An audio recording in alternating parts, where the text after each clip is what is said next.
Well, good afternoon, everyone. This is Martin Lush from NSF Health Sciences speaking. I have a really important announcement before we start the webinar. Summer has officially started in the UK. We have a gloriously sunny day. The bad news is winter returns for the weekend, but there you go. Very warm welcome to everybody, particularly our friends and colleagues calling in from the US. Start to a very long day for you guys, and also our friends and colleagues calling in from India and China. A very long day for you guys, so very warm welcome to you all.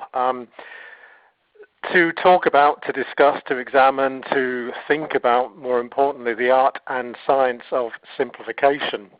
For those of you that don't know me, I'm Martin Lush. I'm president of NSF Health Sciences, the pharmaceutical and biotech division of NSF. One of the great reasons for working for NSF is what it stands for. We're largely a not-for-profit organization focused on one thing and one thing only, which is health protection for people around the world. So, you know, whether you work with our colleagues in pharma biotech or with our colleagues in lab testing facilities or in our medical device or food divisions, we're all there for one reason, which is to help our clients fulfill their mission, which is largely the same, to protect people that use our products and medicines. These webinars, as many of you know because you've attended most of them, are really what I would call future focused. We focus very much on helping our clients prepare for the future, not the past, because we at NSF passionately believe that what you did yesterday may not actually work next week.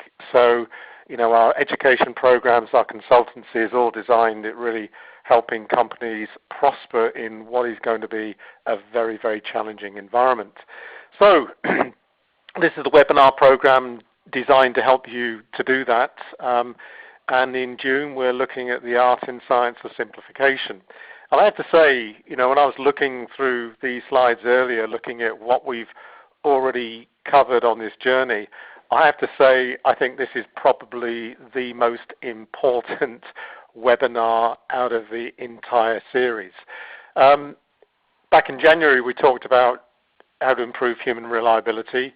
Well, you can't do that unless you simplify. In February, we talked about improving CAPA effectiveness.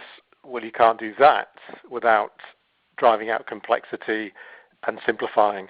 In March, we moved on to how to change quality habits in culture. Well, you'll struggle to do that one as well without simplification.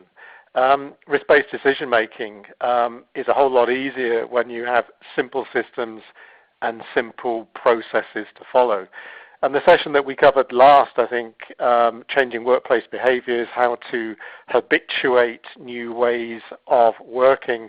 Well, you most certainly cannot do that unless you've simplified your processes. So, you know, underpinning all of what we've talked about is our ability to and our commitment to simplifying anything we do, everything we do. As with all of the other sessions, ladies and gentlemen, this is being recorded. You are then able to download and share. And one thing we're really keen that you do is to really spread the word and to share and use these in any way you feel right and proper, because, you know, we get our motivation from knowing businesses are being exposed to this information, using this information, because we all have a vested interest in supplying our medicines to a population that needs them, but we need to do it you know, safely and effectively. And these webinars are designed to help you get the basics in place to allow you to do that. Again, this is just a sample, ladies and gentlemen. You know, we spend a lot of time with our clients helping them to simplify processes, simplify SOPs, simplify batch manufacturing records. So, you know, I'm going to try and do my best to give you something to take away. Clearly, there's always so much more you can learn and so much more you need to know. And there's my email address if you need any follow-up questions answered. I promise and I always do answer all of your questions. The trouble is I can't answer them as they come through. It's too much of a distraction. But I take note of the name and the question, and I always follow up afterwards. So please, if you have any questions, then just send them to me on the chat line. I'll get back to you, or you can send those questions to me at that email address. This is obviously a summary of very extensive and customized workshops and advice that we have available. So if you need more information on those, please let me know, because this is very much just the beginning. Now, I promised to you in the 55 minutes we have left is to cover these areas. Firstly, to try and understand why we complicate things, because as you'll see, and as you all probably know, it's really expensive. Complexity leads to a lot of unnecessary costs. And equally importantly, complexity leads to a lot of risk being introduced into everything that we do. So if they are the case, why do we seem to go down a road of making simple things complicated? So we'll examine that. I'm of the firm belief, actually, that, some complexity is necessary, some complexity is justified, because we do live in a world that is becoming more and more complicated. So some of the complexity is justified, and there's very little we can do about that. However, I also believe that a lot of the complexity is unnecessary. And being a lover of the 80-20 rule, I truly believe that 20% of our complexity is probably needed and required and necessary, whereas 80% of it we choose whether we simplify or live with the complexity that we've introduced. I'm going to really try my best to boil all of this down to the usual 6 to fix, so that you've got something that you can take away and you can use rather than just think about. But, this is not easy. One of the reasons we do complicate things is because you don't really need to think about adding complexity. You don't really need any brain power to add complexity. But when it comes to stripping out complexity, that's when the creative thinking, the brain power, and blood, sweat, and tears are all required. So it's not easy. But the great thing is, you don't have a choice. You've got to do it for reasons that will become clear later. I also want to get across the importance of applying these principles and practices for the benefit of others, and really, really keen for you to spread the word, share this information, because as an industry, we can only benefit from a simpler existence, and if we benefit, our patients benefit, and that's the reasons they are the reasons that we exist. And finally, and most importantly, simplification is vital to your very, very survival. You are going to be asked to do more with less. From now on, that is going to be the reality, and it means that you don't have the resource on a lot of occasions to do what you need to do, because the systems you're being asked to use and manage and operate are actually overly complicated. So it means you don't have a choice. This is something that you have to do very, very well. Some complexity is a fact of life. For many of you, this probably represents your supply chain. Now, in a global industry with manufacturing bases all over the world, many of you will identify with the complexity of this supply chain, and that is never going to go away. We are a global business. We rely upon manufacturing operations all around the world, CMOs all around the world, suppliers all around the world. So it means that things like supply chain complexity are a fact of life, and it's something that we're going to have to live with.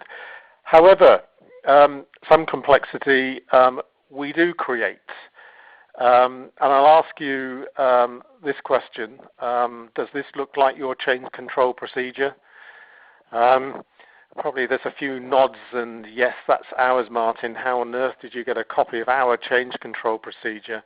We're actually running a course in a few weeks' time on how to simplify and speed up your change management system. But a lot of our auditors, myself included, when we look at change control procedures, this is not atypical of the level of complexity that we see, and then we're not surprised to find out that very few people use it effectively because of the levels of complexity. So some complexity is necessary, but I'd like to think that a vast majority of it is actually introduced by ourselves. At one company I was at a few months ago, I was talking to a very disillusioned manufacturing manager, and he had a reason for being disillusioned, and these were his exact words. He said, "You know what, Martin, we spend more time in our documentation thinking about it, worrying about it, adding to it, checking it, than we do on the products that actually treat our patients." It seems the manufacture of our documents has become even more important than the manufacture of our medicines. Now, the reason I've chosen this is because documentation, I think, is an example of complexity gone mad. It's an example of the industry that has truly lost its way with documentation, where the level of complexity in documents and their associated systems that are there in theory to help are actually creating huge risk, massive costs, massive overheads, and very unhappy manufacturing managers to boot, because they should be there to help, but in actual fact they do the complete opposite and ultimately create a whole load of risk. Now, the costs of complexity are huge. You know, you guys know this, you experience it each and every day, whether it be in people performance, for those of you that sat in on our session on human reliability, or indeed when we talked about how to establish quality habits. We all know that the brain actually can't cope with massive levels of complexity because of overload. It causes stress. Complexity leads to asking people to multitask, which, as you all know, if you attended those two sessions, is impossible. It leads to huge amounts of inefficiency and lots more mistakes and reworks. And then when you add to that the increased costs and the massively increased risk, literally at every level, you can understand why I say, look, this is something you're going to have to do, and you're going to have to do very, very well. These are, in our experience, ladies and gentlemen, when we've worked with companies to simplify their processes, interestingly, many of whom have gone through lean initiatives and lean processes. I always find this quite amusing, you know, processes coming out more complicated from a lean initiative than they started off. I always find that weird. But when we work with our clients and we look at the types of complexity and the reasons why, these are some of the reasons why. Certainly, yeah, we live in a complex world, complex supply chains, and therefore there is a justifiable level of complexity. But often all of these others play a part in adding complexity that we can no longer afford, and adding complexity that is putting our very business at risk. Could be complacency, could be arrogance. Some companies are ignorant of the fact. They don't know how to simplify. Some companies think complicating things, or individuals within these companies think making things complex is actually a sign of intelligence, being smart. It's actually the complete opposite. Next bullet point is really key. Often when you try to please everyone, you end up with a compromise and very complex solution. Sometimes adding complexity gives us the illusion of progress.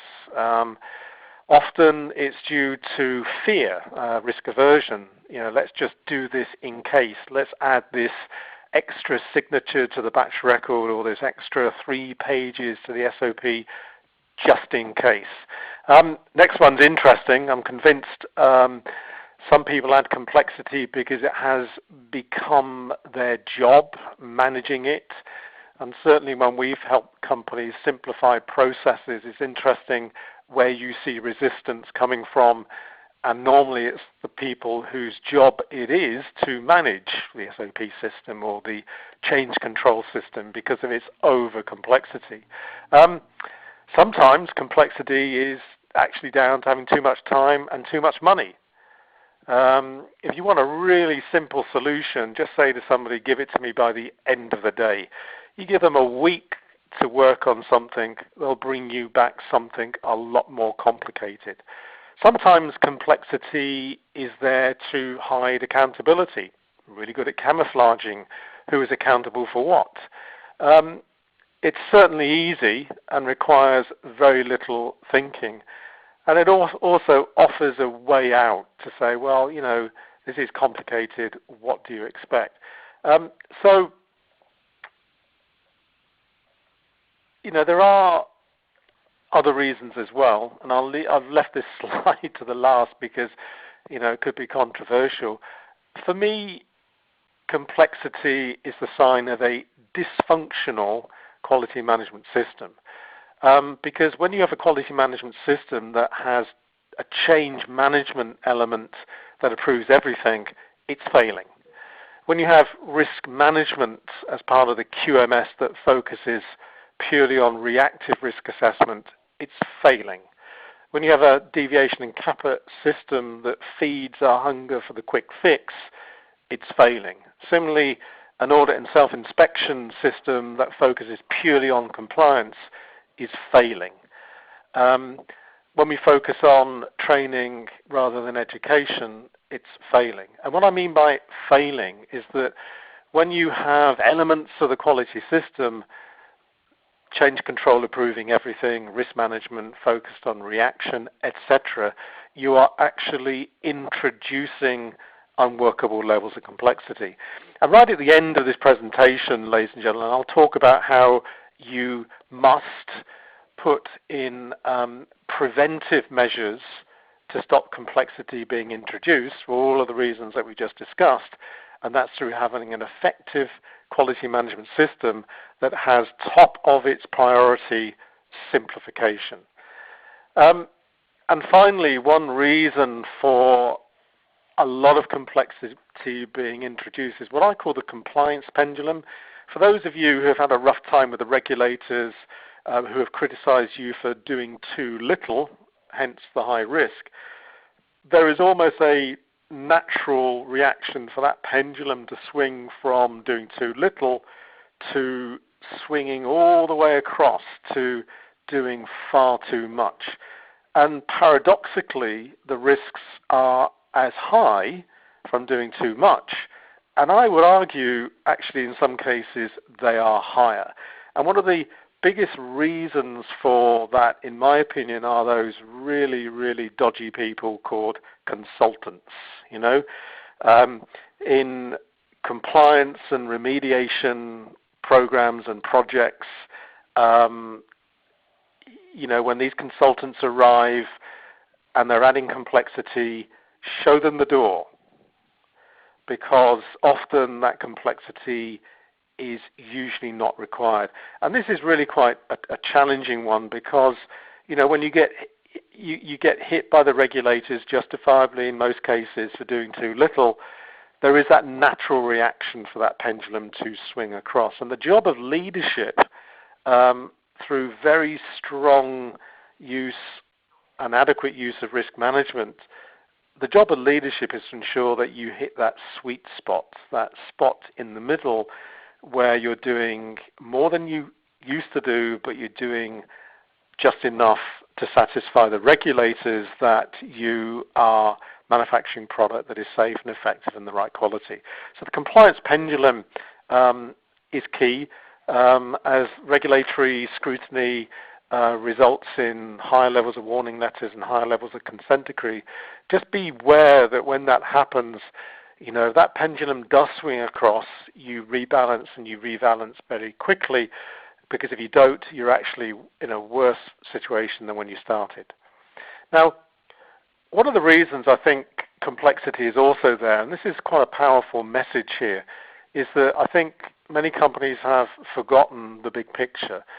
What I mean by that is, if we are to stay in business, if companies are to remain in business for the foreseeable future, you have to balance these three components. And this is something that I always say to our clients, look, just keep this picture in your mind. When you're making decisions, when you're approving changes, just think about, does this affect our efficiency and profit? Does this affect our customer service, our supply chain? Does this affect our license to operate? Because the job of leadership is to ensure that these circles balance, that this Venn diagram actually looks like this. Now, we don't live in a perfect world, so the probability of these three balancing all of the time is very remote. But the point I'm making is that for businesses to survive and prosper in the future, they must be able to balance our desire for profit and efficiency, our license to operate, and our service to the customer. Because as soon as one of these dominates over the other, you go out of business, because the box of time and resource is getting smaller and smaller and smaller. So the bottom line is you're being asked to do more with less, because you're not going to get the additional headcount to manage the levels of complexity that have been historically introduced. I'm spending time on this, guys, because if we're serious about complexity reduction and simplification, it has to be actively pursued. It has to be top of your list of priorities, certainly in the top three. And because it is so difficult, it is so challenging, and there is an element of risk, you've got to be absolutely convinced of the reasons you are doing this. And the point I'm making is that if you don't, you will struggle to survive in a very, very competitive environment.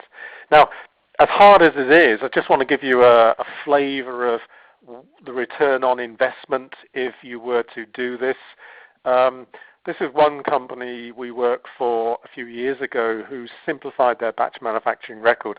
They realized that they had to move to right first time of 100%. They had to move to almost immediate batch release so that product could be released quickly rather than waiting the days required for the batch record to be reviewed. And the one thing that stopped them doing that and achieving the efficiency benefits was the complexity of their BMR. And this is what we achieved by working very, very closely with their subject matter experts. The review time was reduced from 1.5 hours per batch record to just 30 minutes. And they've recently told me, Martin, we've got that down to 15. From 237 pages to 72 pages, they've recently got that down to 60. They've moved from a right first time of 62% up to 96%. They reduced the number of signatures considerably from 110 to 23. And they've moved from having 28 errors per batch manufacturing record down to less than 3, with all of those being fairly minor. And interestingly and importantly, their business performance, their order due date performance has improved dramatically. They've costed this, and for what amounted to a week's worth of our time, they've generated in excess of £2.5 million worth of savings. So, you know, this has to happen. And when your business leaders start to see these numbers, they will make it happen, because in a world that is becoming more complicated, paradoxically, we need simpler systems in order to balance those three circles. And if you want more information on the process that we follow to generate those savings by simplification of the batch record, it is actually in the last edition of our journal on pages 18 to 19. So I've given you a summary of what we did in achieving that. You know, it's really easy to read, really easy to understand, but the level of effort and work and commitment that that particular company put into making that happen was considerable. This is not easy, but it has to be done. Another example, just to say, look, the effort is really worth the return on the investment. Many of you have SOP systems that are out of control, SOP systems that add no benefit because people don't follow them, SOP systems that are increasing your levels of risk because people aren't following them, and SOP systems that are adding huge amounts of cost. Well, this one company, a generic company that we worked for 18 months ago, with our help and our processes built upon this webinar, they actually reduced their SOPs from nearly 2,500 down to just over 1,000. Their average word count per SOP, staggeringly, was almost 10,000 words, or maybe some of you are thinking, hey, we would be pleased with that, but they were not. Well, they reduced them to very few words because they have now moved to pictures and schematics and process flows. Importantly, SOP non-compliances have been reduced by 85%, and annual savings in excess of £11.5 million have been achieved. So this is, you put the effort in, you get the reward, but the effort is, as we've already said, considerable. Now, in terms of your war on complexity, and I do mean that sincerely, this is not a battle, this is not an event, this is not a project. This is out and out war on complexity. The reason I emphasize that, this is something that you've got to develop the competencies in, develop the confidence in doing, but also to have the tenacity and frankly the endurance to stick with this, because if you don't, those three circles will not balance and your business will struggle. Now, there's different weapons that we can use in this war, and here are some of those that you can have in your armory. We don't have time to cover all of them, ladies and gentlemen, but I want to just walk you through an example of how to simplify an SOP, because I think that's something that all of those that are listening would benefit from considerably. So I'm going to focus on core purpose, and I also introduce the process of how to shed, trim, and cut. And unfortunately, we don't have time to go into many of the other very, very useful tools and techniques, but if you need more information on those, please just get in touch. So, here is your 6-to fix for SOP simplification. I'm going to walk you through each one of these. I'm going to take you through the case study, starting off with number one, which is to say, well, okay, what is the core purpose of an SOP? Now, one of the reasons complexity has been introduced is that people have forgotten what SOPs are there to do. They have forgotten about what the batch manufacturing record is there to do, or the change management system is there to do. So this is a real sort of back to basics. Okay, guys, what do we want from our SOP system? What it is there to do? Because then you start to build around its core purpose, and you get rid of all of the unnecessary stuff that has been introduced over the years. So we're going to I'll talk you through that. The next one is, well, okay, once we've agreed core purpose, now let's, for the SOPs, ask what the key users, those people at the sharp end, what they want. Because what they want, they must get. And frankly, others who don't use the SOP are of far less importance in their views and their opinions. Now, point 3 is an interesting one. You have one of two options when you simplify anything. Now, we're choosing SOPs as an example here. This would also apply to batch manufacturing records. You can say to yourself, you know what, we're going to take our existing BMR and we're just going to modify it, improve it slightly, simplify it slightly. Or you can actually say, we're going to start from scratch. We're going to go right back to the drawing board. We're going to ask, what is it we want from this document? What do the users need? And we're going to build it from the ground upwards. I've highlighted the start from scratch because if you want my opinion, that's what you do. It's far easier to start from scratch than it is to manage the emotions and the politics of modifying what you have. Step 4 is then, let's get a view of reality, and you process map reality. There's an emphasis on reality. you want to actually know what is happening with SOPs, how are they used, how are they generated in the real world, which may be different from what your SOP on SOPs actually says. Step 5 then is remove anything that doesn't contribute to the core purpose. You just cut it out or slim it down. And I'll talk you through how we do that. And then finally at the end, you have the challenge of, okay, we simplified it. Let's test, review, adjust, and protect. The and protect bit is really, really key, because when you get to step 6 and you pat yourself on the back to say, hey, you know, this document is a whole lot simpler, it's a whole lot thinner, there's a nervousness that then creeps into the room, and people start adding complexity back in once you've removed it out, because the process of simplification is actually like creating a vacuum. It's not natural. And once you've created that vacuum, people try to fill it again.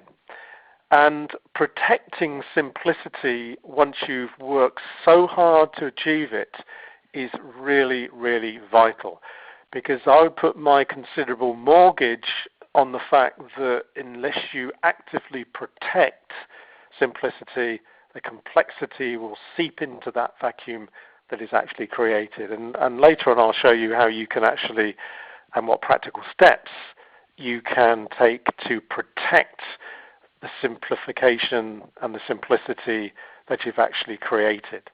So let's go through each of these in turn. Now, when we've worked with companies to simplify their SOP system, this is the question we always ask. We say to them, okay, what is the single core purpose of an SOP? And that is the answer. SOPs exist to ensure there is consistency of operation. That's it. It is as simple as that. Now, it's not always as simple as that with some of the groups that I've worked with, because if you were to ask that question amongst your colleagues, you will get that answer, you hope, but you'll also get some people saying, well, we have them there for the regulators. We have them there as proof. We have them there as evidence. And another set of level of complexity is added simply because you're trying to please all of those different areas. The reality is that regulators want to see SOPs being followed. Businesses want to see SOPs being followed, because if everybody did everything in a consistent manner, we wouldn't have the rejects, we wouldn't have the reworks, we wouldn't have the reprocessing, providing the SOPs actually are simple enough for people to actually follow. Now, this process of getting people to really agree the core purpose is key, because one thing is for sure is that as you go through the simplification process, which we're going to go through, you're going to get disagreements. If you are not getting disagreements in what goes in and what stays out, and how you simplify, something is wrong. When you have those disagreements, those differences of opinion, one person thinking that that's essential information and needs to be included, other people saying, no, that's unnecessary complexity, you always turn back to, well, does this add value to the consistency of the operation? So it gives you a method of deciding what is essential and what is not in relation to the core purpose of, in this case, SOP. So spending time to really thrash out core purpose is really, really important, because it gives you a way of solving those disagreements later on, which are inevitable. So when we work with companies to simplify their SOPs, we get them to agree that that's the core purpose. And then we talk to people at the sharp end. The emphasis is people who are using the SOPs. And these are the types of things, and none of these will be surprising to any of you guys, because you know, if you're using an SOP, you want an SOP with as few words as possible. More pictures, more diagrams, more schematics. I mean, nobody buys self-assembly furniture with instructions only in writing. Well, I don't. my first criteria for purchasing of self-assembly anything is, are the instructions in pictures, so that even an idiot like me can actually follow them. They've got to be in the right language. They've got to be the right level of detail for the users. They have to cover the standard process only. You know, one of the reasons why SOPs are so complicated is that people add in details just in case. Well, if this happens, what would we do? If this happens, what would we do? Well, as soon as you start to do that, the procedure becomes more and more complicated and people simply don't follow it. So to simplify an SOP, you go back to the core purpose to say, well, it's to provide clear, precise instruction to ensure consistency of operation. And that has to relate to the standard process only. Users will say, look, we don't want all of this information on safety, all of this information on definitions on pages 1, 2, 3, and 4. We actually want the instructions to start on page 1. It's got to be a logical flow, etc., etc., etc. So in simplifying anything, your primary job is to make the job of the users as easy as possible. And that means their active engagement, because they know stuff that you don't. And without the active engagement of users, who actually most of the time just want a simple life, without their active engagement, you will not succeed. So then you get to, well, we've agreed core purpose, number one. Number two, we've engaged the users to find what they actually want. So what are we going to do? We're going to just take an SOP and just remove words, the odd word here, the odd word there. Sure, that's simplification, but frankly, you know, you're not doing it properly, because simplification really means cutting out the 80% that in most cases is totally unnecessary. And as I mentioned earlier, ladies and gentlemen, starting from scratch is actually so much easier. It's more invigorating.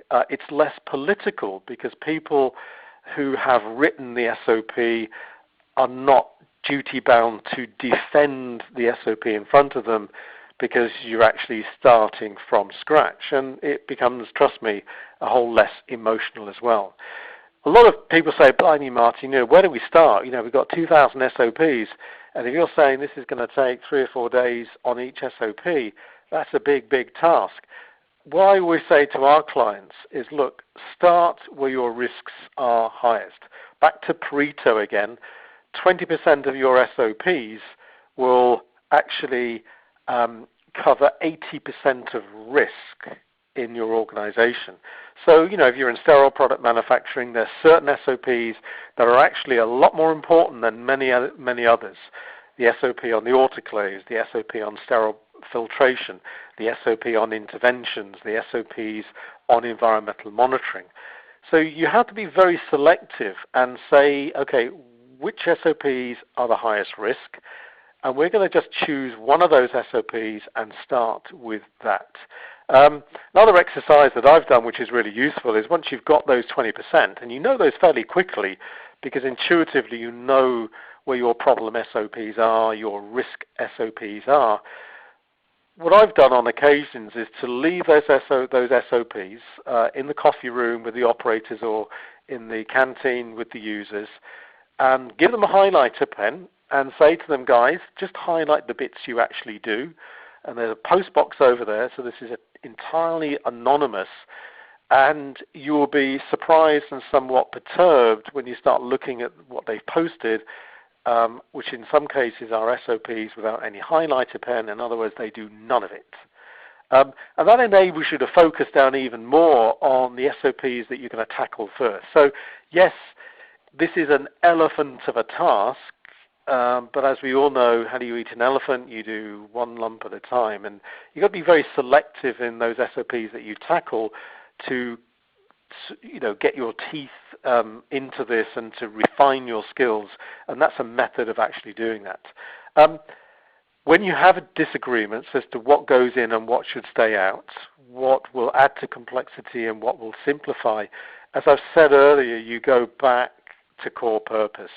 But it's really, really important to have a process in place for resolving disagreements, because six-hat thinking, parallel thinking, tools and techniques that we cover on our simplification workshops show you how you can remove the politics and, importantly, the emotion from simplification projects, because when you start taking detail out, people start to get very, very nervous. And then they start to put it all back in. And that's where you have to be courageous. And the whole basis of what goes in and what stays out is largely based around your intelligent, pragmatic use of risk assessment and FMEA and other tools and techniques of that nature. And if you find you are having no disagreements with what goes in and what goes out, just make sure a little alarm bell rings, because if that is the case, you're probably not doing the simplification process any justice. I come back to this point, ladies and gentlemen. Trying to please everyone is one of the key contributing factors for complexity. How many of you have experienced this? You know, you've written an SOP and you're really proud of that SOP because it's fairly slim, it's punchy, it ticks all of those boxes that the users actually want, and then you make the really big mistake of sending it out for comment. So you ask people remotely who have not your knowledge, not your passion, not your enthusiasm for a workable SOP. They don't have your knowledge of the process, and then you ask them to comment on your draft. Well, I know when I was in that position in industry, and you suddenly get back pages upon pages of comments because, hey, you've asked people to comment, so they will. You know, it's far easier to say, oh, you know, I can't pick up the phone to John in purchasing to argue and debate the fact that what he wants in the SOP is actually a load of rubbish. I'll just put it in. I'll please him.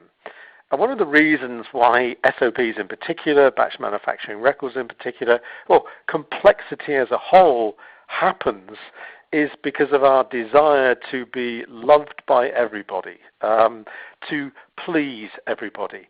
And as soon as we try to do that, what happens is compromise, and what happens is complexity is actually introduced. So just be very, very cautious of that. So we've agreed our core purpose.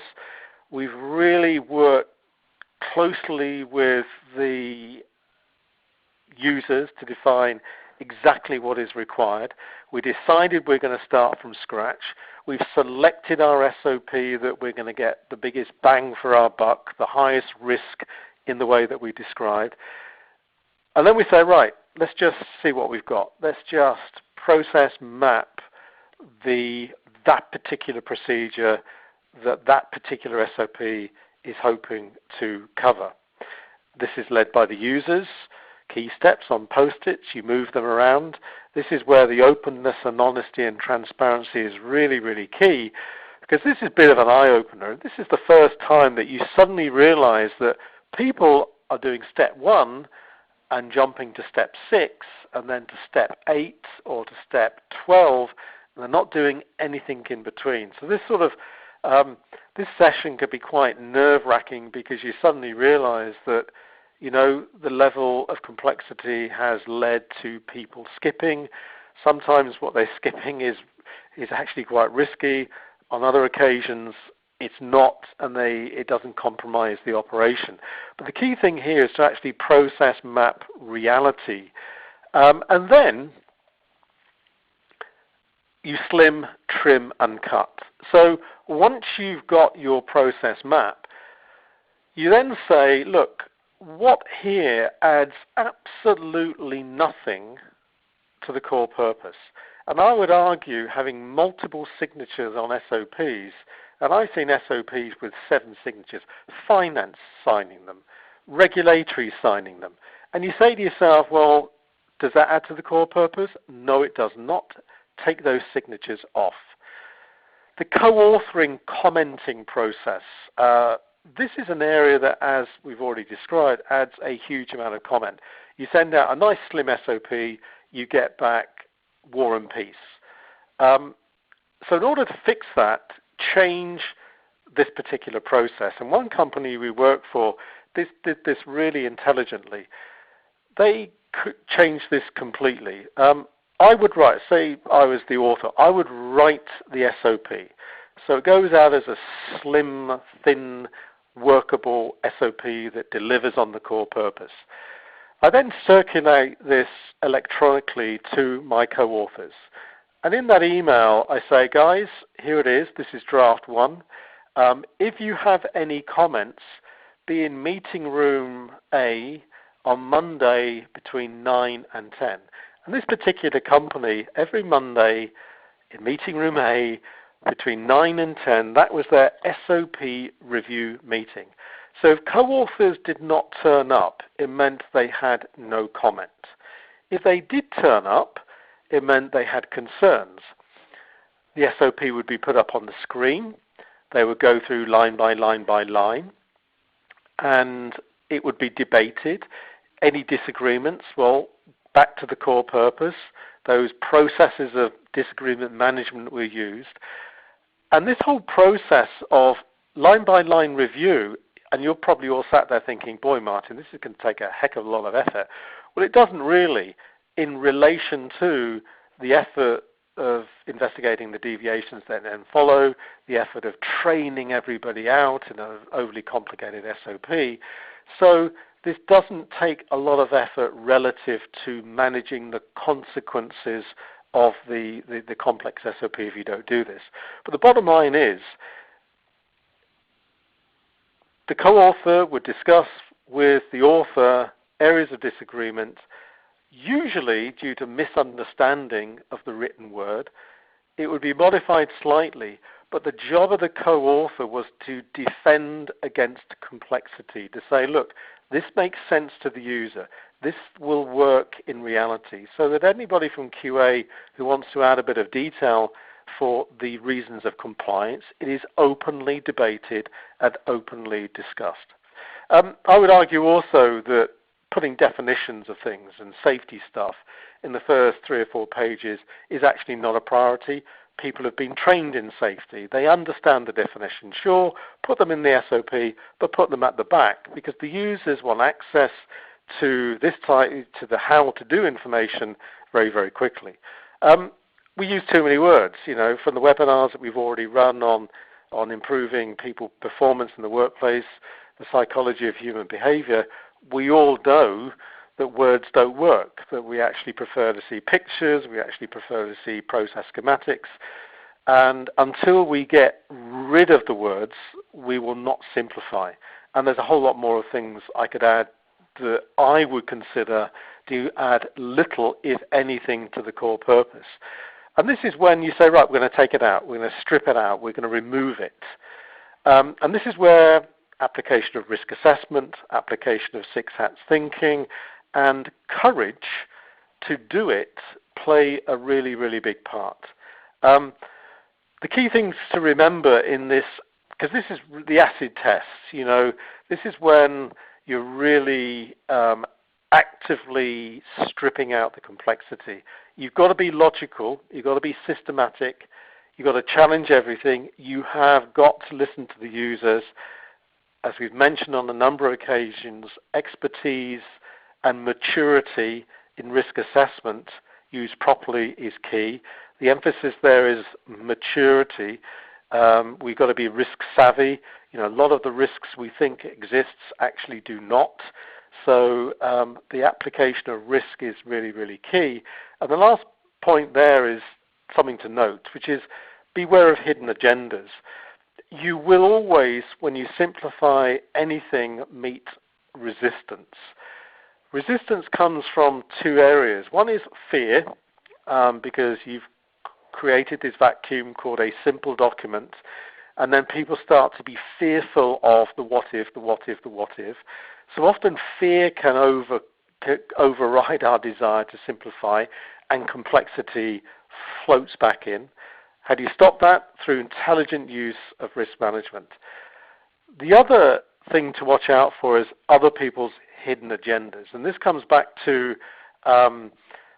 people realizing that their influence, their power, their credibility, actually is based upon what you are taking away in the simplification process.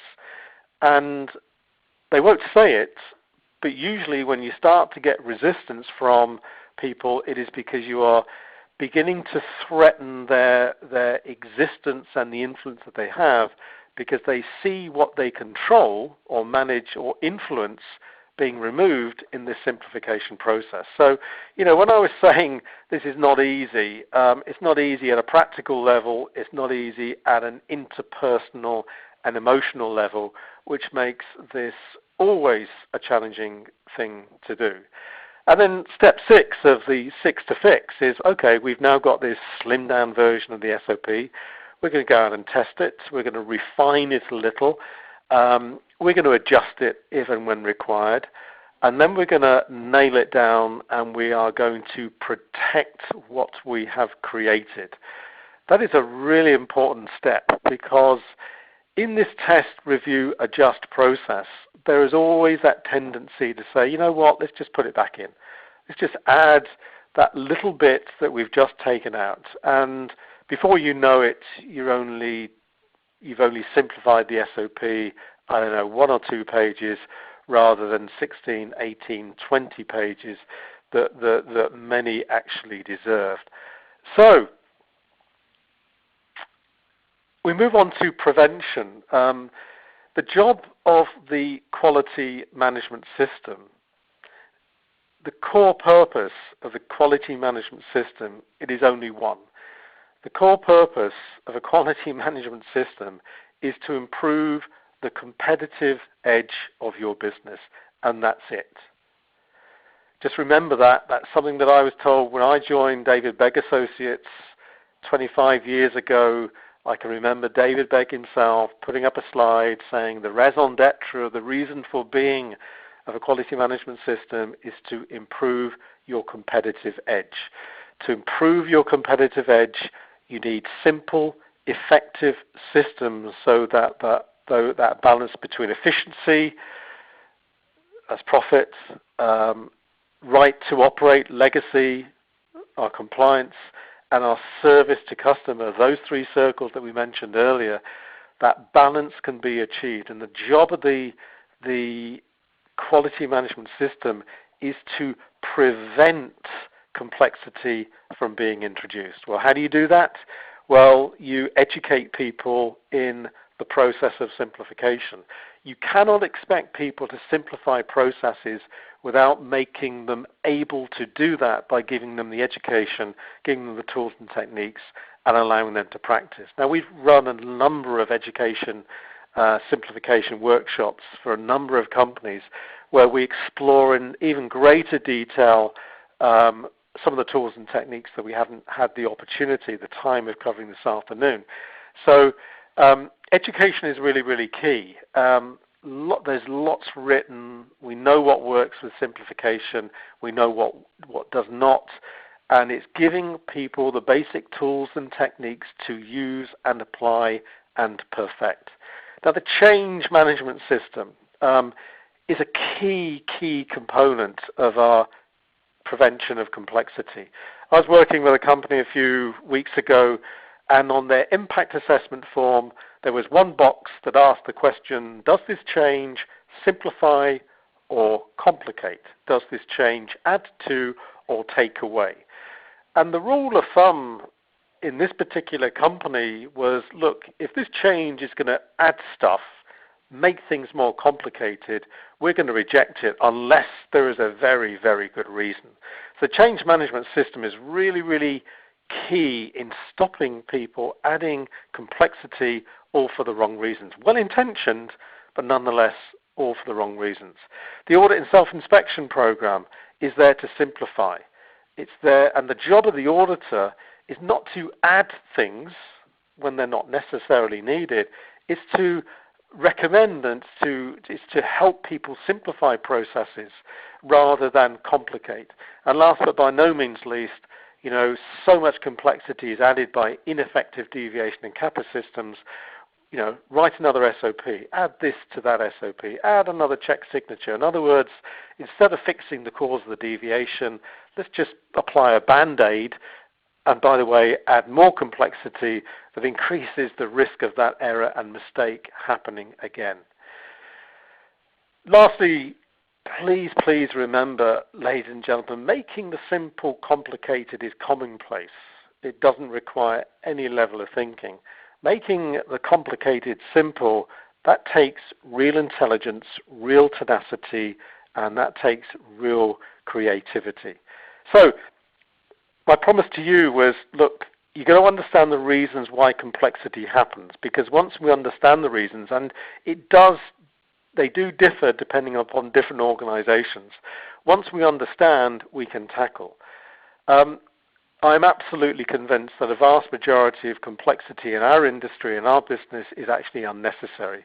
I've given you, ladies and gentlemen, some 6 to fix, but it's not easy, and I'm not pretending it is, but the good thing is you don't have a choice. So the sooner you start this process, the sooner you cut your teeth, the sooner you learn from mistakes and perfect this process, the better. Now, this 6 to fix has been very focused on SOP simplification. A lot of the other tools and techniques that I mentioned earlier can be applied. They're part of the armory of skills and tools and techniques that you can apply to literally anything. And remember, the importance of applying these principles is really, really key. So please spread the word, because this is vital to the survival of our business.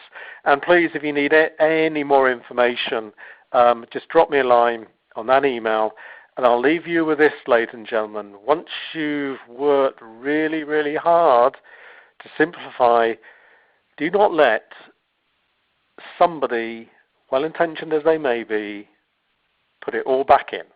And on that note, on this lovely sunny day in the United Kingdom, thanks very much for your attention, ladies and gentlemen. Please, if you can give me feedback on these webinars. We're sort of coming to the end of this webinar program. We've only got a few more to go. And we're debating within NSF whether we continue this program, whether you value it or not. And if we don't get any feedback, we will stop the program, because that to us will say, people are not really finding this useful. So we really, really do want your feedback about what you're getting from it. Because we're going to be thinking about the webinar program for 2016, and do we do it, what subjects do we cover, and the bottom line is if you want us to do it, we will continue, and we can only gauge that from your feedback. So great being with you all once again, and have a great week, and I hope the sun is shining where you are. Thank you very much.